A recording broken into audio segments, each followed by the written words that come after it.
IGN is celebrating its 25th anniversary. Hooray! FYI, that's the silver anniversary, so feel free to Venmo us the cash equivalent. At the risk of stealing our thunder, the Star Trek universe recently celebrated their 55th, and it got me thinking about a legendary and glorious time from deep in the hazy recesses of a century now gone. The mid-90s. During that hallowed age, Star Trek dominated the television drama landscape with tried and true space opera utopianism in 3 delicious flavors. You had The Next Generation, Deep Space Nine, and Voyager, all 3 of which overlapped with one another at various times, both in terms of their production as well as canonical timelines and characters in play. Each series moved us forward in time and built out what the Trek galaxy had to offer. But one thing remained constant throughout. A ship needs a captain. And the captains who saw Trek through the 90s, Jean-Luc Picard, Benjamin Sisko, and Kathryn Janeway, invariably served as the moral center of their series. And we're talking about shows that weren't afraid to moralize. A human being. Damn it. A lot has been said about the structural nature of each show's exploration of the universe. The Enterprise meandered around, Deep Space Nine stayed put and let the galaxy come to it, and Voyager had only one destination: home. Well, that is an illuminating Rosetta Stone for decoding how the shows were conceived and built. I think an even more interesting rabbit hole is each captain as a moral archetype. I'm a role model. I'm sure you are. Starfleet out. Not to mention how each maps to one of the 3 Freudian components of the psyche. Ego and id struggling for domination. If you're unfamiliar or need a refresher, those are the id, ego, and superego. The id represents your deepest needs, desires, and instincts. The superego speaks for the wants that society projects onto you, your duty. And the ego attempts to balance those 2 forces and make pragmatic decisions based on the information available. Even though Freud's theories are largely considered psychological bunk at this point, that setup does provide us a powerfully dope way to approach the Star Trek captains, and the concept of the 3 ethical doctrines. So let's do that. Why? Because it'll be fun. If there's any Trekkie in you, I sincerely think this theory will enrich future rewatches. Half Impulse, engage. No, wait, Half Impulse sucks. Warp 9!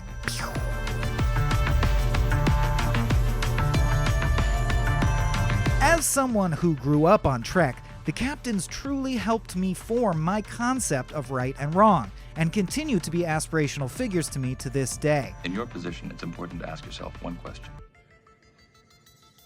What would Picard do? Why does it have to be me? That's why I find it so fascinating that these 3 perfectly match up to what have been called the 3 ethical doctrines. And by that, I mean 3 basic approaches we've observed to the question of doing what's right. One model of ethics that ethicists and philosophers use describes 3 schools of thought on the subject: virtue ethics, consequentialist ethics, also known as utilitarianism, and deontology or duty-based ethics. What? In each case, the prompt is the same. How do you know what the morally correct thing to do is, especially in a complex situation? As a massive, long-running sci-fi series with a positive outlook on the future and deep interest in morality, Star Trek is pretty unique. TNG, DS9, and Voyager often dealt with exactly these kinds of ethical dilemma. And over the seasons, we got to know how each show's captain reacted, while always striving to do good as they define it. I'd pay any price, go to any lengths, because my cause was righteous. My intentions were good. So, 3 captains, 3 ethical doctrines. Yes. Who's which? Let's start with Picard, or more specifically, Captain Jean-Luc Picard of the Federation Starship Enterprise. formal, proper, lover of Earl Grey tea, and all-around horse nerd. It's perfectly normal. You know, most serious riders do have their own saddle. Of course. Absolutely. Well, if you will excuse me. Amazing man.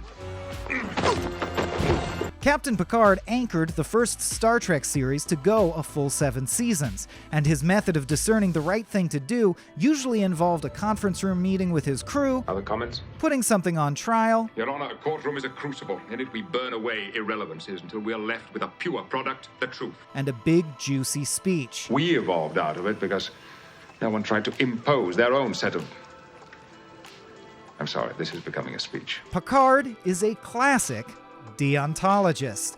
Or, if it's more accessible to you, he'd be the superego in Freud's model of the mind. That means he's a force for order and tends to view moral quandaries from a broad systemic vantage. The decision you reach here today will determine how we will regard this creation of our genius. It will reveal the kind of a people we are. What we do today may profoundly affect the future. When it comes to making tough calls, Picard isn't just thinking about his own feelings. But as a Starfleet captain, I can't allow myself the luxury of yielding to personal feelings. You can't seriously be We considering. must consider all options, Doctor, and not let our personal feelings impede our judgment. The Starfleet officers, we have all sworn an oath to uphold that principle, whatever our personal feelings. A captain does not reveal his personal feelings to his crew. I'm getting tired of hearing you say that. Nor is he focused solely on the matter at hand. He does his best to holistically envision the entire situation, everyone connected to it, their points of view, and then make the informed choice with the best chance to lead to better outcomes for all involved. I have to weigh the good of the many against the needs of the individual and try to balance them as realistically as possible. That's deontology, baby. In Dungeons & Dragons terms, he'd be lawful good. In Freudian terms, he'd be the voice in your head that shouts at you to do those things your duty to society would demand. What, quote-unquote, most people would consider the right thing if given as much foresight as possible. And from these specifics, what general conclusion can you extrapolate? The superego's power relies on an underlying faith that your duty is in service of something benevolent. In this case, Picard's faith is in the goals and methods of the Federation and Starfleet that he's sworn to uphold. It is my sworn duty to protect you, but I'm also bound by my oath. The first duty of every Starfleet officer is to the truth. Having bonded with you, I've learned the meaning of duty. We are sworn to uphold the principle of the Prime Directive. You must observe the Prime Directive, but as a Starfleet officer, you're supposed to uphold it. Now that's enough! When it comes to the mission, Picard is a true believer. Ever since I was a child, I've always known exactly what I wanted to do. Be a member of Starfleet. Nothing else mattered to me. He expects and admires the best from Starfleet and the United Federation of Planets. My culture is based on freedom and self-determination. We mean no harm to any other living creature. We have eliminated hunger, want, the need for possessions. In the pilot episode, he literally defends humanity's right to exist based on moral grounds. We're going to be damned. Let's be damned for what we really are. As a young man, he was wild and undisciplined, and the show repeatedly goes back to a bar fight wherein he got stabbed in the heart and barely survived. It's treated like a defining moment for Jean-Luc, specifically one that showed him the need for order and duty in his own life. I was a different person in those days. Arrogant, undisciplined. I was an undisciplined, loud-mouthed, opinionated young man who was way out of his league.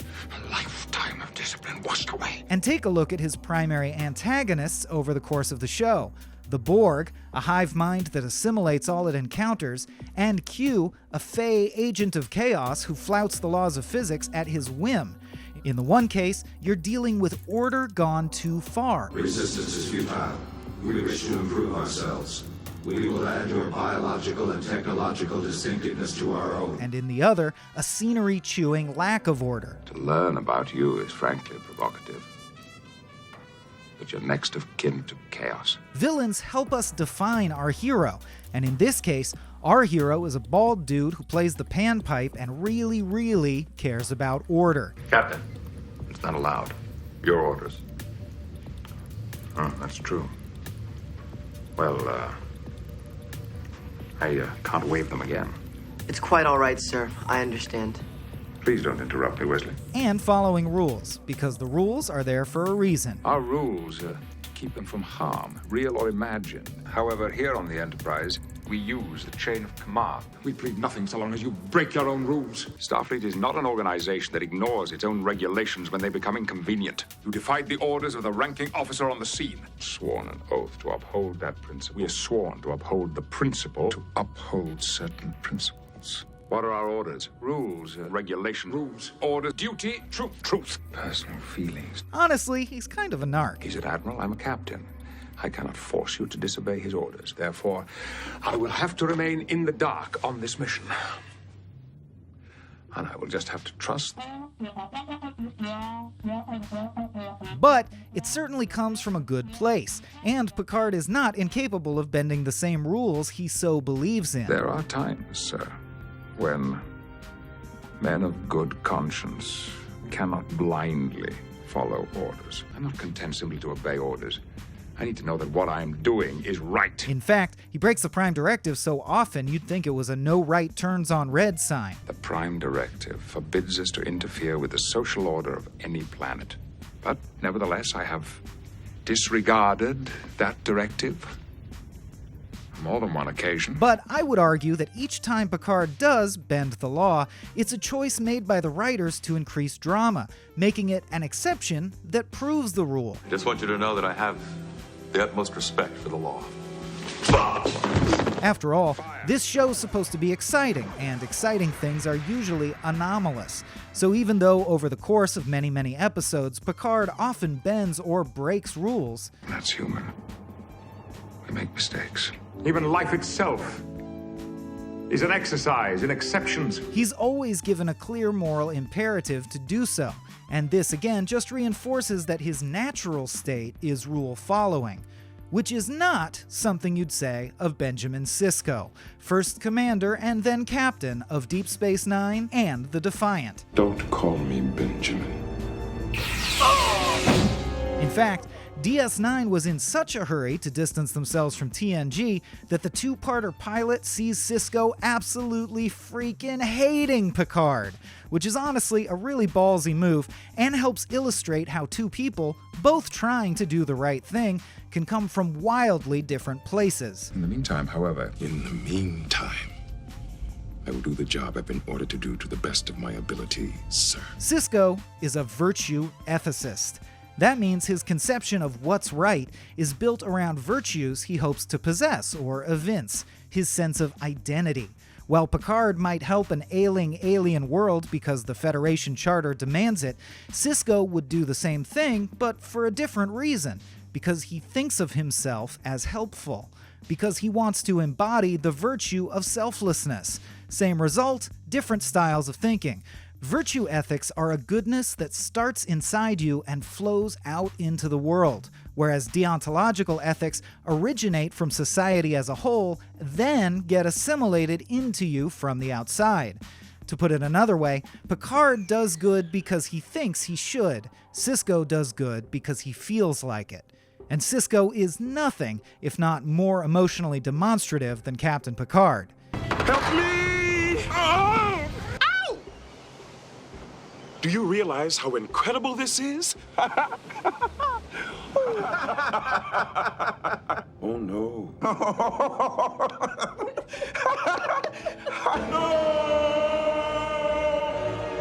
I'll try not to yell at any more admirals for a while.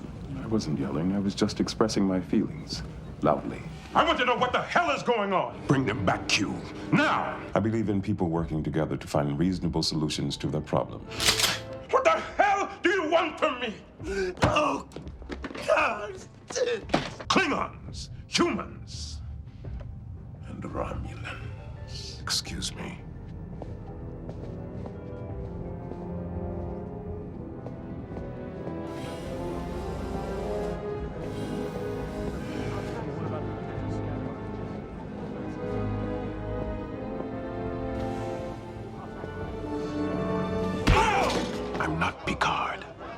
Indeed not.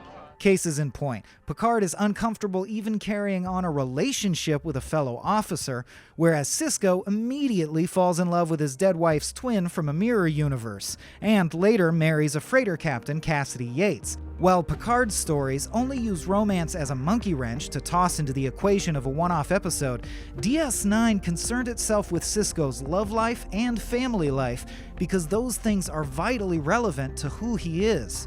Another example, Picard is uncomfortable around children, whereas Cisco is constantly affectionate with his son Jake. The sound of children playing. What could be more beautiful? We did it! Almost too affectionate. Don't think of me as your son right now.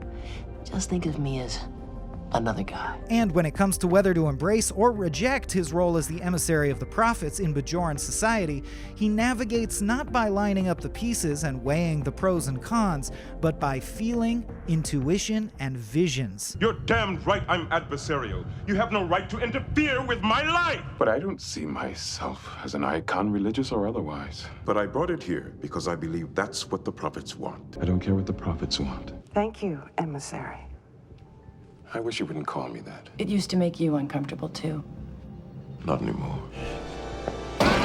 The list goes on. Cisco's an amateur chef and loves food and cooking. When dealing with the rebellious Maquis terrorist group, he finds himself sympathizing despite his duty to Starfleet. Just because a group of people belong to the Federation, it does not mean that they are saints. Excuse me. Then he can't help but take it personally when things don't work out the way he expected. You can't forgive any of us.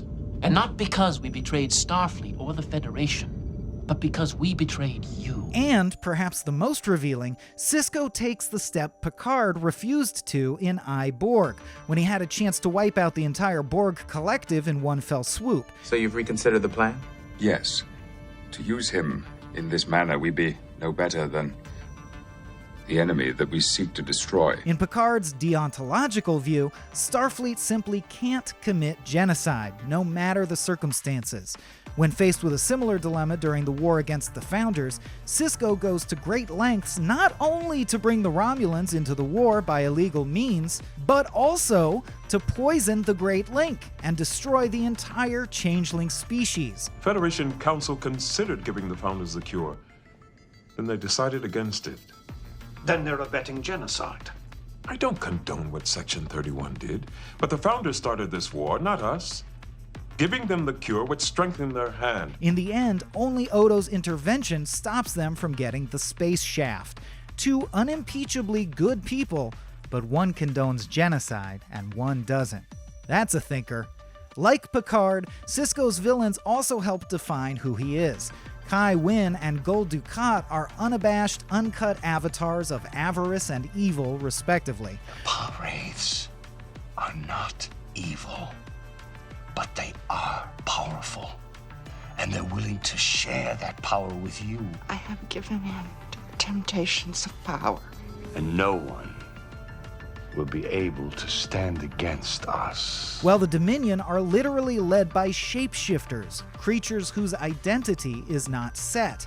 To oppose and contrast these forces requires a man of robust identity and enough positive characteristics to outweigh the negative energy of the Paw Wraiths and their evil shenanigans. He's not trying to decide what's right so much as he's trying to be good. So where Picard is of the mind, Cisco is of the heart and body. He's a creature of passion, intuition, and instinct. It's about courage. And it's also about faith. And it is also about heart. Where do you begin to look? Tyree. Why there? Because that's where I was in the vision the prophets sent me. Did they give you any hint which way to go? That way. How do you know that?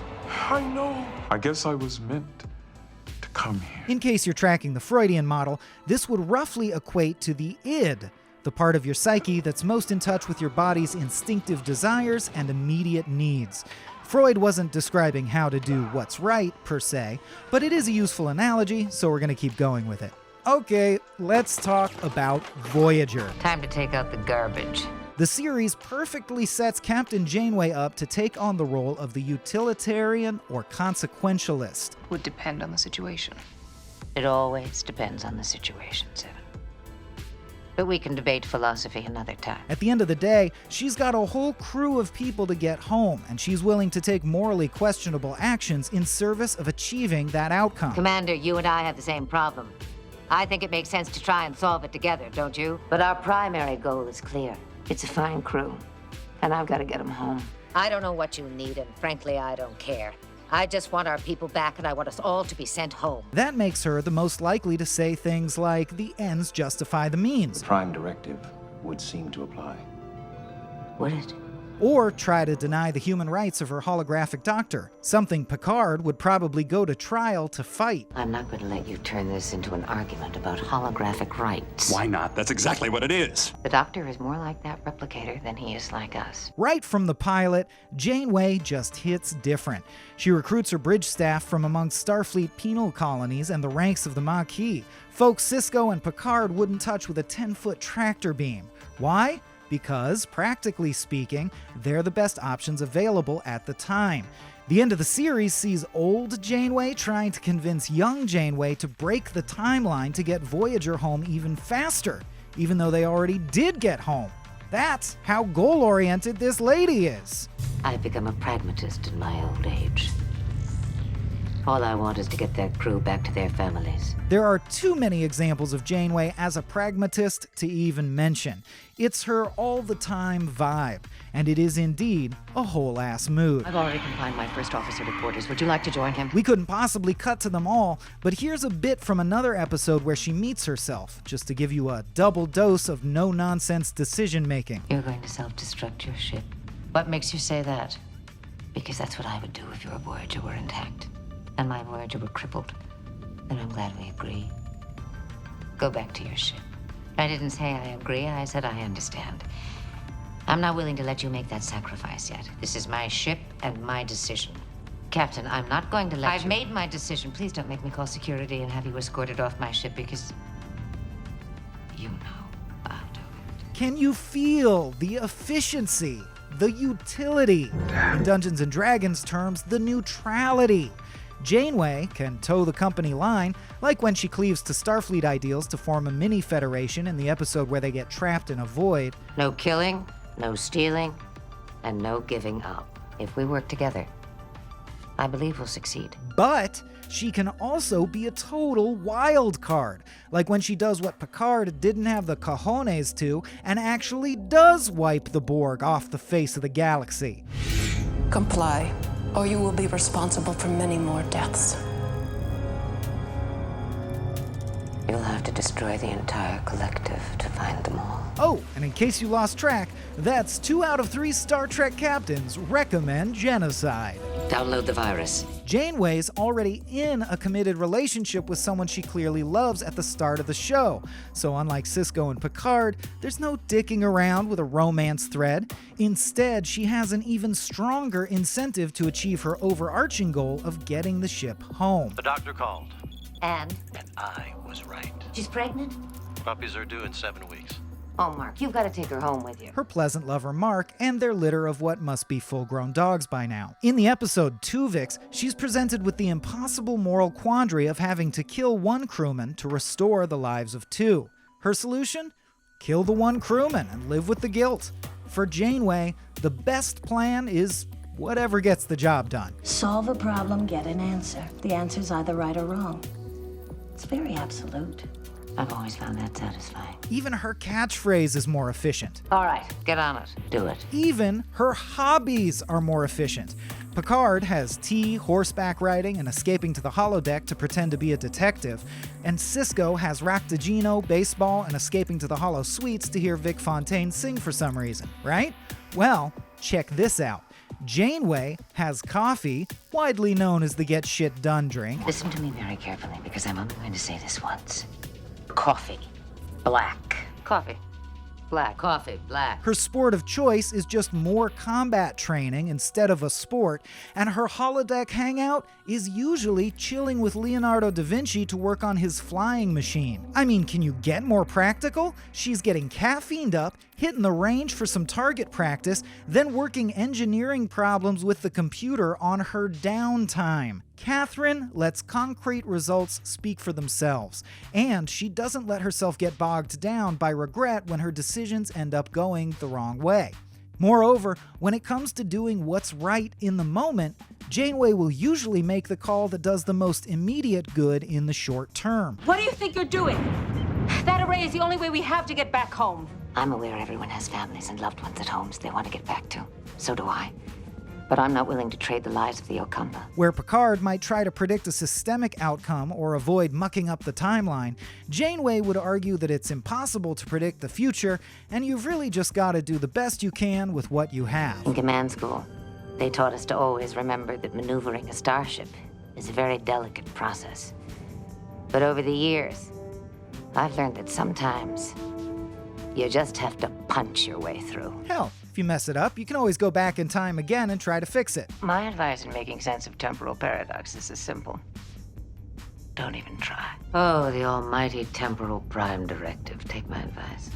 It's less of a headache if you just ignore it. Future is the past is the future. It all gives me a headache. If nothing else, we learn some things that'll help us next time. Even her love of Starfleet and the Federation comes from a practical place, focused on the positive consequences of exploration rather than the philosophical idea. We seek out new races because we want to, not because we're following protocols. But that is irrelevant. No, it's how we gain knowledge. We're explorers, too. Most of the species we've encountered have overcome all kinds of adversity without a caretaker. It's the challenge of surviving on their own that helps them to evolve. The Federation is based on mutual cooperation. The idea that the whole is greater than the sum of its parts. No big speeches, no visions, just getting the job done and a thermos of Joe. My mind is perfectly clear. She's married to her crew, her function. Kathryn still considers every factor like Cisco and Picard would, but she's the most ready to synthesize philosophy and instinct and make a straight-up common sense call. In that regard, Captain Janeway is a utilitarian, most like Freud's ego, the part of your consciousness constantly balancing the needs of the id against the obligations of the superego and finally taking action. It's very important that this crew be given a sense of hope. That's our most important job right now. Our top priority is drinking water. Second is shelter to spend the night. Janeway doesn't care if the solution is based on a hunch or objective analysis, as long as the problem gets solved, as long as the good gets done. You are fond of your little devices, aren't you?